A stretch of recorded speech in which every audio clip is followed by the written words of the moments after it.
of the book, The Four Agreements by Don Miguel Ruiz? So about 40%, maybe 30, 40%.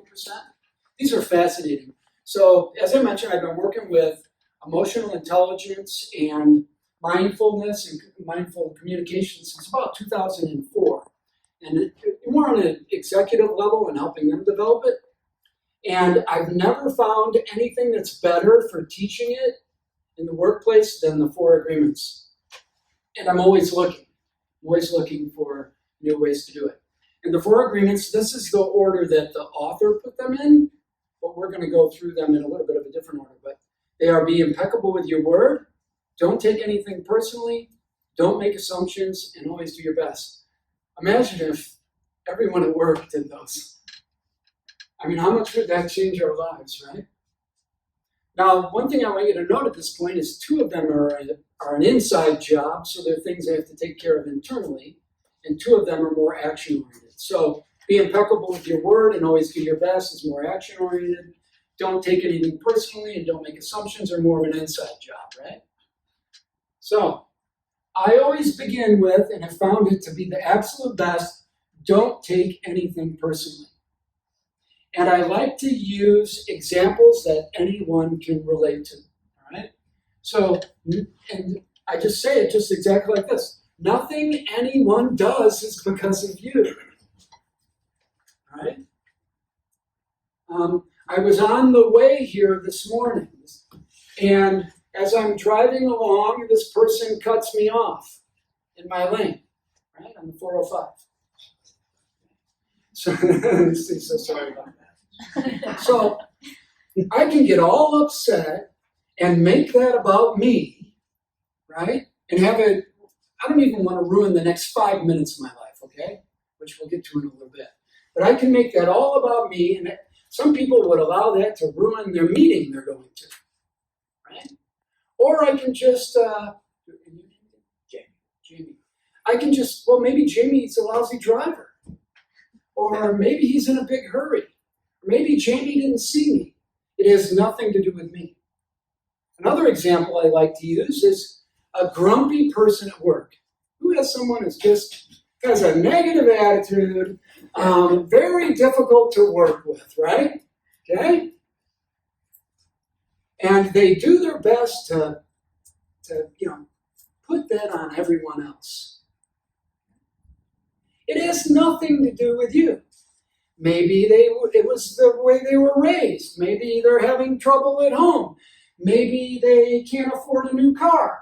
Maybe they have to move. I mean, it goes on and on. It has nothing to do with you. And when you don't take things like that personally, guess what? They lose their power over you. And then you use some rapport techniques, and guess what? They start treating you differently than they treat everyone else in the office. Okay? Don't take anything personally. So that, Patty, is how I share with people to do it. And then most people can get it. They think, yeah, you're right. Well, that has nothing to do with me. So what others say and do, this is kind of what I move into, what others say and do is a projection of their own reality based on their perception and their view of the world. We say that everybody has, in ancient wisdom, they say everybody has their own view of the world. It's how they were raised, the experiences that they've had, the jobs that they've had, their whole entire life, okay? And they assemble a view of the world, the way that they look at the world, the way they assemble the world, the way they assemble their reality, okay? And what most people do is they project that onto other people. Okay, how many of you are aware of what I say when I say projection? So quite a few of you, right? People project where they're at onto everyone else. And this will stop that. So this is what gives us the emotional intelligence necessary to do our best in any situation. So moving into the always doing your best. And I use my solar plexus for this. So what happens is, maybe this would be another answer to your question, is you feel that, you start to maybe tighten up your muscles, you start to feel like you're under some form of emotion, attack or something like that. You feel defensive in your body. Just move into your solar plexus and reside there, and it will stop that. Okay? Don't make assumptions. This is another one that is the inside job. So many misunderstandings happen in communication where we don't make it to the finish line on time, or everybody doesn't make it to the finish line on time, or people make assumptions and they start taking things personally. We have drama at work. I don't know about you. I just don't like drama. I mean, who needs it? Anybody here need drama? Right? So what I found is, if you, down here, with the focus in the solar plexus, you'll have the courage to ask questions and clearly ask for what you want. My approach is very direct. I'm very direct. I might kind of move in there and then be real direct, but I'm pretty fairly direct with everyone. So not making assumptions gives you the courage to do that. So this is really emotional intelligence in action. And this will drastically, like I said, drastically reduce workplace drama. This will stop you from projecting onto others. So it goes both ways, right? Not taking things personally. Often it's when people are projecting on you. This keeps us from projecting onto others. One of the most successful entrepreneurs I know started from nothing in his garage without a high school education. His big thing is he approaches things with curiosity, he doesn't make assumptions. So use your solar plexus to stop the internal dialogue of making assumptions, which is really right where it often takes place. There's something going on up here, you're talking to yourself, you're making an assumption. Be impeccable with your word. Pretty obvious here. Speak with integrity and only say what you mean. This is a big one here. Don't use your words against yourself. Who's the person that we're going to be the hardest on in this lifetime, probably? Ourselves, right? So don't use your words against yourself, both externally and internally. And what you'll find is if you stop that, if you come into a presence in your body and you stop using your words against yourself, you will stop a lot of gossip. There's a really great TEDx talk. I think the gentleman is from Switzerland, on workplace gossip. I highly recommend it. It's only like about 15 minutes long. I'm sure you can find it. And he's in a crowd and he asks, how many of you want to eliminate workplace gossip? And it's like almost everybody in the whole place. How many of you have workplace gossip? And everybody's hand goes up.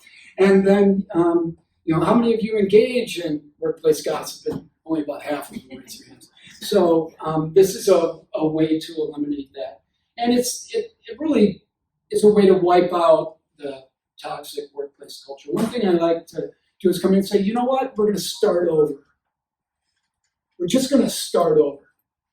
And one of the things that we're going to do because leadership wants it and because I want it and I'm used to getting what I want, is we're going to eliminate toxicity in this workplace. So anyway, I used my Dantian for that one, by the way. Use the power of your word and combine it with heart. We're going to get to that in a couple of minutes here, and how to shift your emotional state. And use the center of your sternum. So that's right here at the center of your sternum, center of your chest, to speak with that power. Always do your best. This here, I said, using your words against yourself, this is how we stop that. By acknowledging this truth. Your best is generally always getting better. A lot of our internal dialogue is regret and remorse and beating ourselves up, right? But if you just pause to consider that, right? Your best is always getting better. Okay? And so is everybody else's. And acknowledging this can end the blame game. Right? By simply doing our best, we can avoid self-judgment and regret. And this is more of a learning mindset. It can be a real key to establishing a learning mindset in a workplace culture and increasing resiliency. Yeah. Always doing your best. So I focus in that area below the navel, about this far below the navel, about that far in, which is your dantian, and the center of my sternum, which is referred to as heart center, to empower your best in